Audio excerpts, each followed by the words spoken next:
since mass production yung ginagawa ng Amerika ng World War II.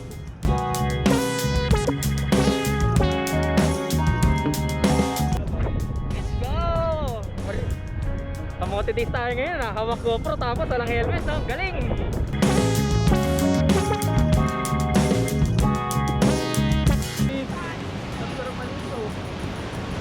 Shout out!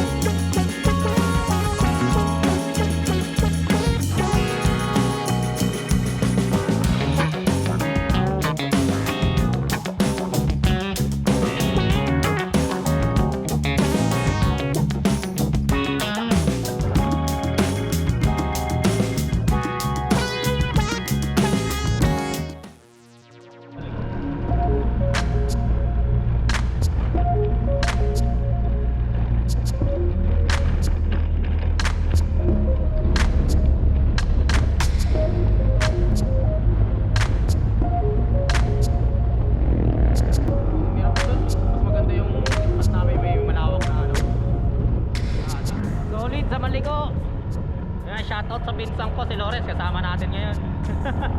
Long ride! Alright, let's go. Ngayon guys, ano tayo? Maliko adventure tayo ngayon. Unang vlog natin ngayong taon, 2026. Sana naririnig nyo, hindi nag-air noise. Ako napapansin nyo, wala tayong helmet, sorry. Minsan lang magkamote, lulubusin na. Ay, may ulam oh. Pop! Yan guys, so, tinan nyo naman yung view dito, solid oh. Dami kaki. Ayun, makikita nyo yung view oh. Ayun oh, let's go! Ngayon pupunta tayo ng Imugan Falls sa may Santa Fe. Ayan, abangan nyo mamaya yun, magbablog tayo doon kasi yung nakaraan, drone shot lang ginawa natin doon eh. Abangan nyo, pupunta tayo ng Imugan Falls doon sa may Santa Fe.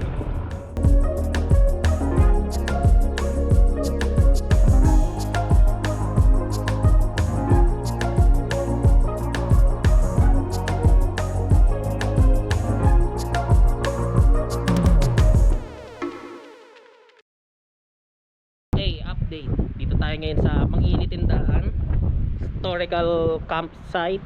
Yung entrance fee pala rito is 50 pesos. So dalawa kami 100, tapos 10 piso sa sasakyan. Tapos kung nakakotse kayo 30 pesos. Nahihirapan ako sa hagdanan. Ang hirap bilangin ng ano.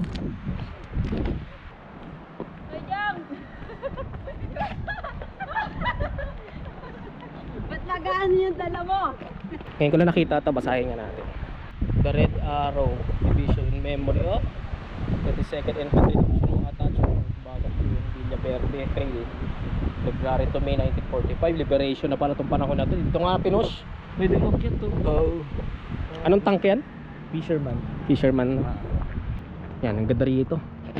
Okay, na meron ditong tank. Fisherman tank pala. Ano yun, Lawrence? Bigyan mo nga kami ng Yan, ginamit yan. Kaya ganyan ng information. Kaya ganyan yung itsura niyan kasi since mass production yung ginagawa ng Amerika ng World War II, hindi siya ganun ka-reliable unlike ng German tank. So yung pinsa ko kasi bihasa yan sa mga historical events, lalo na pag World War II, tanangin niya yan. Ayan, tara, punta tayo dun sa tanke. Grabe, solid yung tanke rito. Sa kaya entrance niyan, alam ko sa likod yung engine niyan eh. Oo, tinanggal na. Dihilap. Dati dito yan nakaharap eh. Dito. Palabas? Dito, oo. Kasi wala pa siyang ganyan. Basahin ng turret, ng GS mainline. Brief information, Lawrence. Ito, dito yung engine nakalagay. Tapos yung may butas doon nilalagay yung machine gun. Machine gun na para Machine gun ba yun? Tapos yung silipan niya.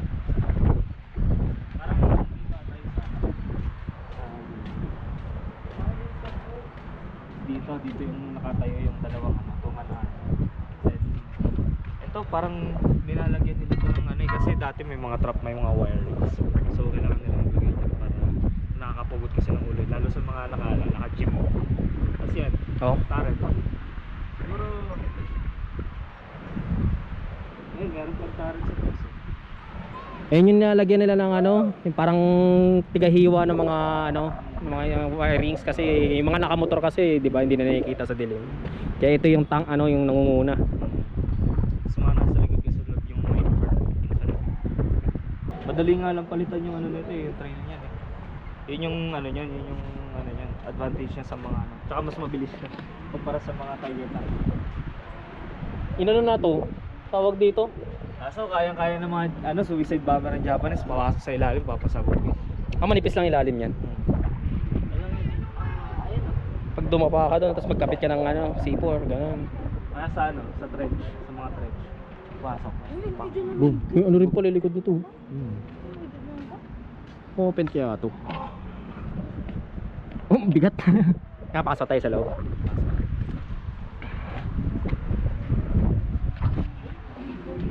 Ibang klaseng metal paggamit dito ngayon kasi Dito, ano yung nakalagay dito? dito. Kasama pa rin to sa engine, alam ko eh. Tapos hindi, Ito yung engine talaga mismo. dito yung engine, tapos alam ko. Saan sila po pasok? Sa ibabaw, no? Sa ibabaw. Ayun o, yung dalawang entrance. Dalawa yan eh, pasukan. Ano to, sumabog to, no? Siguro. Ay hindi, katandaan lang to ata. Oo. Tignan mo, sobrang nipis ng ilalim oh. Di Pero- katulad nito, solid oh. Tatlong weld. Oo, yun. Kapal oh. Yung nasabi ko sa'yo. Ito yung pinakamakapal.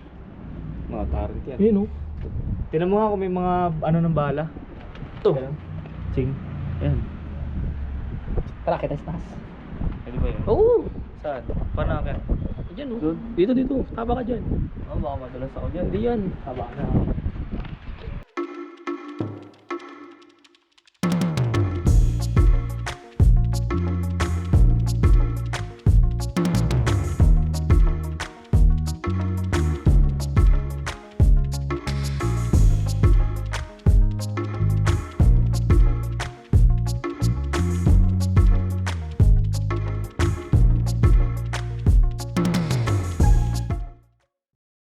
Solid.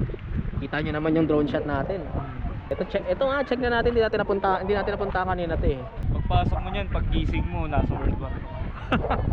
Kaso may entrance yung ano dito, basahin na lang natin. Si Kwenta yung pagkumpawa picture ko dun sa... Bago lang kasi. Oo. Gagi, ano lang siya, hindi siya ano. Simentado lang. Oh. Alam ko nga, jeep mismo. Hindi siya jeep.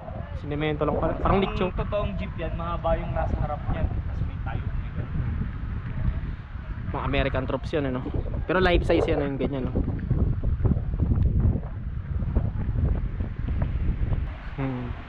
Late lang.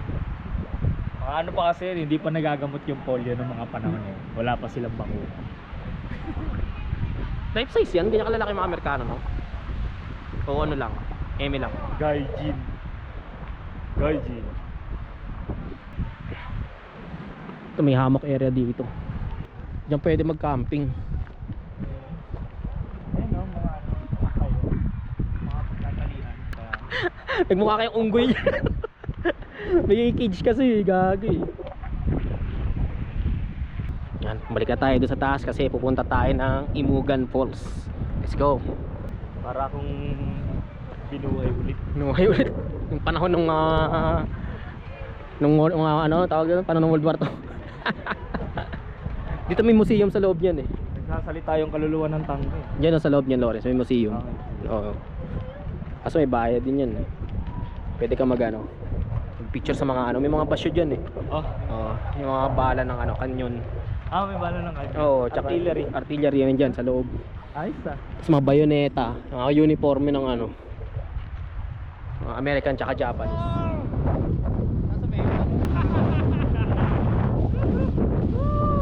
Let's go!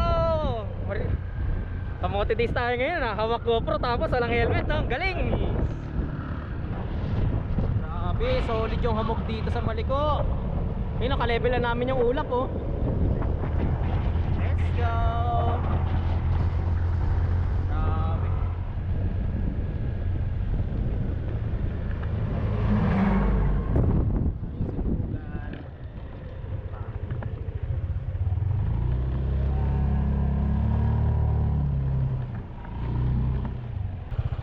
Alright guys, so ayun, dito tayo sa Imugan Falls. Yan, kasama natin si Erpat ulit. Gamit niya ang kanyang ADV 150. And ito na muna yung last na pupuntahan natin dito sa may Maliko Explore. So dati kasi nakapunta tayo dito, di tayo nakapag-vlog. Nakapagpalipad lang tayo ng drone. So ngayon yan, makakapag-document na tayo kung gaano kaganda yung lugar dito sa Imugan Falls. Kung mapapansin nyo naman dito kung pag dadaan kayo ng Maliko, Santa Fe, nakikita nyo naman yung signage dito. Yan, may malaking signage. Ito papunta na to ng Nueva Vizcaya, Santa Fe. Dito papunta ng Maliko, San Nicolas. Ayan, Imugan Falls. So tara. Magkano bossing? Per person dos, tapos ay 25 po sa parking. 25 parking. Apat na tao tas dalawang motor. Apat na tao sir, tapos dalawang motor. 300? 250 ba? 250 po, including parking fee. Sige. Okay yun. So nakapagbayad na kami ng entrance fee. Yan, nandito yung motor natin. So safe naman sila dyan. Kasi binabantayan naman yan ng caretaker dito tsaka ng bantay. And pakita kami mahaba-habang lakaran to. Ready ka na ba sa mahaba-habang lakaran? So yung binayaran pala namin dito is 50 pesos per head. So kung magpa-parking ka ng motor, 25 pesos yung motor, 50 pesos dun sa sasakyan. So total lang binayaran na namin, dalawang motor, apat na tao, 250. So ayun, sulit na, lahat-lahat na yun. 50 pesos lang entrance. Kaya ito na yung mga haba-habang lakaran. Trekking to, mga siguro 1 to 2 kilometer na trekking to. Pwede mo na, Lawrence. Puro lakad lang naman to, wala ba tong tarik? Wala naman, lakad lang na ganito. Pero may lubak dun. Ito yung mga views dito. Parang sa aninuan lang. Mountain forest talaga rito, mga tropa. Nandito yung ilog. Ito yung karugtong ng Imugan Falls, doon sa pinakataas. Meron din dito. Pinakuha ko saan to? Suha. Tamis yan, nalaglag sa tubig eh. Hugasan na yan. Kuha tayo. Sarap yan. Ayun yung masarap eh, halo sa ayun yung pulutan mo sa Gagi, pinapulutan nila papa yan eh. Bango. Lawrence, solid. Hey. Hingal. Lakad ulit, lakad. Grabe, taas dito. Ilog sa baba. Napulot kaming suha. Kumusta lasa? Biyaya ng may kapal. Yan, may kapal. Nilaglag lang, no? Nature. Oh. Natural yan. Walang halong yan. Walang halong chemical tsaka tax. Wamsim. Yan, ganyan sa probinsya, buhay sa probinsya. Hindi mo kailangan ng pera. Maghihintay ka lang na may papatak sa'yo. Solid yung rainforest dito. Yan, kitang-kita yung mga Ang tawag dito? Most. Boss. Iyawa daw ka. Aslo man eh. Mga most. Healthy lugar. May mga residential dito yan, mga katutubo. Ito, aslo ma. Nakakatuwa yung locals dito. Nangihingi kami ng suha. Binigyan kami isa. Nangunguha kasi sila dito puno ng suha. Lalaki Yan, si Kuya Felix.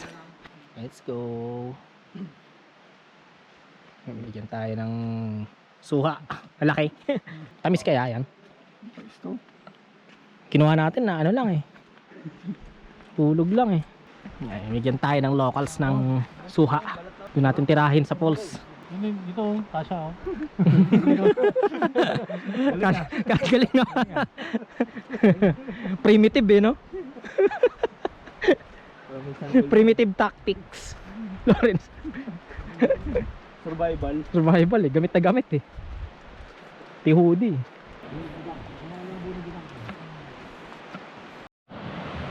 Yun yung hanging bridge dito sa baba. Grabing lakaran dito, ang haba. Alayo pa namin. Pagti lang po tayo sa gulay. Kulang lang. Ayun na, dito na kami sa mga mabilog na bato. Parang sign na to na medyo malapit na kami. Pag tumawid na ng hanging bridge yun, lapit na yun. Ito na pala. Dito na tayo, malapit na. Ito pala yung sign, Lawrence, yung mga bato-bato na to. Malapit na. Alam ko lahat ito lang. Yan.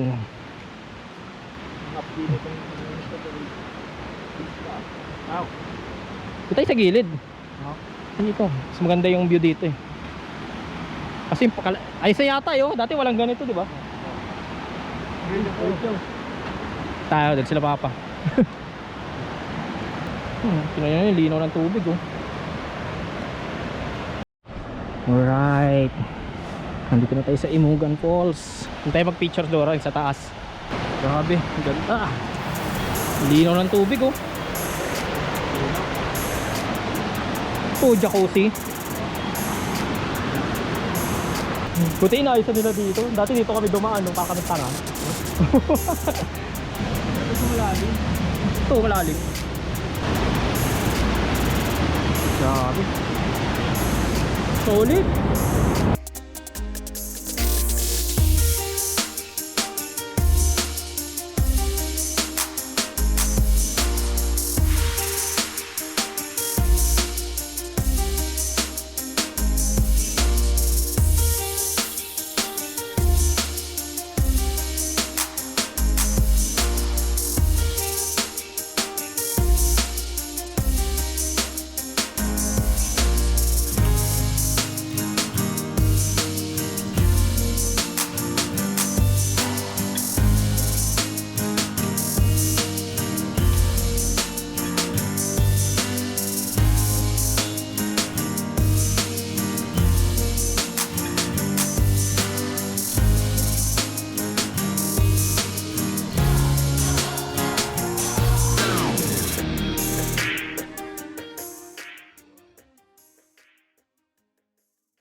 Lawrence, kumusta? Ay, wala pala internet. Paano ko lang dapat? Ha? I-edit ko sana, i-delete. Ligo na, ayaw ko maligo. Ulit. Sarap maligo. Shoutout. Shoutout daw, shoutout. Lapo. Uwi na tayo. Shutdown, shutdown. Watch out. Grabe solid dito. Lino ng tubig eh no. Hindi ako uminom dyan, oh. Batis. Ito yung mini version ng ano, ng Imugan. Ayan oh. Atin malamig. Gagel lamig. Ang galing sa rep. Let's go. Kung tayo kain, Parisan din, may parisan dun sa ano. Doon sa may Japanese shit. ito yung mga pares, boss. Sige. Tapos kung mo nakabayaran. Oo. Kaya ba pares ba? 100 yan ah. Dito tayo daan. Oo nga eh. Hirap niya mo. Ayoko dyan. Hard mode dyan eh. Dito tayo sa ano, practice mode. Dati walang ganito eh. Ano talaga dito eh, trek. Buti ginawa nila ng ganito, laking tulong. But So ayun guys, pabalik na kami. Hindi na kami naligo kasi sobrang lamig. Hindi namin kakayanin yung tubig dito. Ang lamig na nga doon sa taas sa maliko, tapos maliligo ka pa rito. Pero grabe, solid no? Ano rin, solid ba? May dala lang kayo alak eh. Naligo ako dyan. Anyari Lores, ba't di ka naligo? Karayan na lang, karayan. Yun no? Next episode daw. And pabalik na kami sa parking, another trekking ulit. Doon natin kakainin yung ano, yung mga suha. Hingi tayo kila airpat. Ay oo, matamis yan, ano eh. Oh, tamis, pink. Ay, isa lang. Imayan mo ko, imayan mo ko. Yan. Yan, hali tayo sa isa. Eh, kunin mo yung ano, kalati lang. Yun o, Lawrence, cheers. Cheers. Lychee. Malaki ang lychee. O nga no, ito yung lychee no. O libo. Ang mas matamis to kaysa sa kanina. Okay, so baba na. Balikan ko na lang kayo mamaya doon pagdating sa parking lot. Habang lakaran na naman to. Let's go. Ayun mga ka-rider, shout out. Ayun, kakababa lang namin ng ano, ng Imugan Falls. So papunta na kami ng Maliko ulit. Pauwi na ng bahay. So kakain muna kami dun sa may ano, sa may viewpoint. Paparis muna kami kasi tanghalian na. Alauna na. Ayan. Kamusta yung palo rin? Sakit? Sakit. Na yung paltos. So ayun, dito ko na lang tatapusin yung vlog. And then wala na rin naman na kami pupuntahan. Like, comment, and subscribe. Anonymous Rider PH. Siyempre don't forget to like, share, tsaka subscribe na rin kung gusto nyo lang mag-subscribe. Subscribe kayo para may pera kami. Oo. Hindi naman. Pera pag For memories lang to, hindi ko naman nahabol yung monetization. Dila ka dila. Sige, sige. Let's go. Ride safe always. Peace.